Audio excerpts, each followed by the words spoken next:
آقای رئیس جمهور، میخوایم بدونیم من چی فکر میکنم؟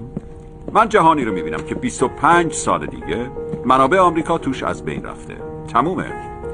تقاضا 30-40% بالا رفته و ما 2 اقیانوس داریم که ما رو از بقیه منابع جهان دور نگه داشته. فکر میکنین اون موقع کسی متحدمون میمونه؟ ما 5% جمعیت کره زمینیم و 25% از انرژیشو استفاده میکنیم. فکر میکنی روسیه و چین وقتی خودشون به اون منابع نیاز دارن میان کمکمون کنن؟ 80% منابع آتی انرژی جهان اینجا تو اوراسیا است، جایی که در نهایت هدف ماست. نفت، گاز، آب. عراق به تنهایی 10% از منابع جهانو داره.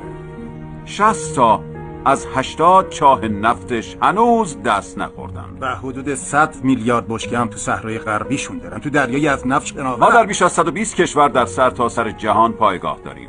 اگه عراقو بهش اضافه کنید ببینید چه اتفاقی میفته. اون وقت در گلوگاه حاصل خیز تمدن قرار میگیریم.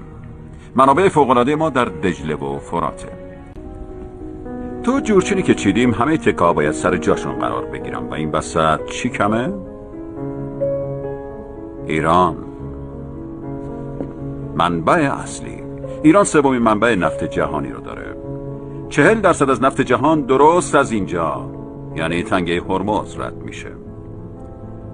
ایران رو کنترل کنیم، اوراسیا تو دستمونه، جهان تو دستمونه. امپراتوری واقعی. اینطوری کسی با همون در نمیفته.